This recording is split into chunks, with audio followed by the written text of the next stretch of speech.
Guys, তো তোমরা সবাই কেমন আছো? আশা করছি তোমরা সবাই খুব ভালো আছো।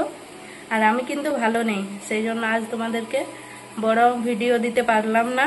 আজকে একটা ছোট্ট মিনি ব্লগ তোমাদের সাথে শেয়ার করব। তো চোখ মুখের অবস্থা দেখে তোমরা বুঝতে পারছো শরীর অনেক খারাপ, মাথা ব্যথা করছে, গলাও ব্যথা করছে, কাশি হবে মনে হচ্ছে, এখনো সেরকম ভাবে হয়নি। আর সর্দি তো আছেই।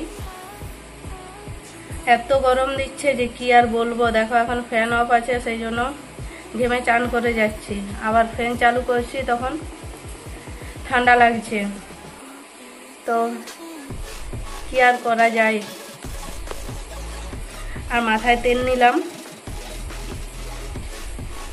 এখন তেল নিতেও ভয় লাগছে, কারণ বৃষ্টিতে ভেজা হয় না। আর বৃষ্টিতে ভিজলে কিন্তু তেল নেওয়া থাকলে একদম শুকতে চায় না চুল। তো সেই জন্য তেল নিতেও ভয় লাগে। কিন্তু অনেকদিন ধরে তেল নেওয়া হচ্ছিল না, সেই জন্য নিয়ে নিলাম এখনই।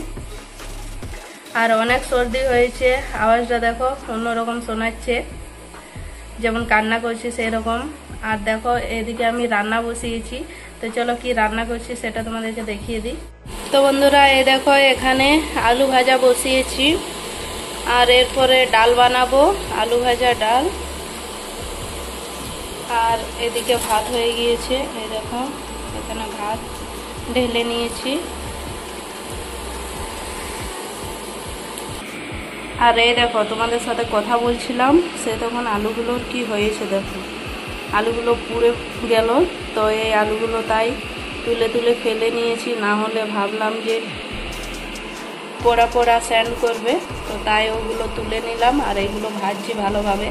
এরপরে ডাল বানাবো, ডিম ভাজবো। এই দেখো একটা ডিম আছে, তো এটা ভাজবো। আর আজকের মেনুতে এটাই আছে। তো গাইজ আমার রান্না করা কমপ্লিট। আর চলো আজকের মিনি ব্লগটা এখানেই শেষ করছি। তোমাদের কেমন লাগলো অবশ্যই কমেন্ট করে জানাবে। যদি ভালো লেগে থাকে তো লাইক কমেন্ট শেয়ার করবে। আমার চ্যানেলে নতুন হয়ে থাকলে চ্যানেলটি অবশ্যই সাবস্ক্রাইব করে দেবে।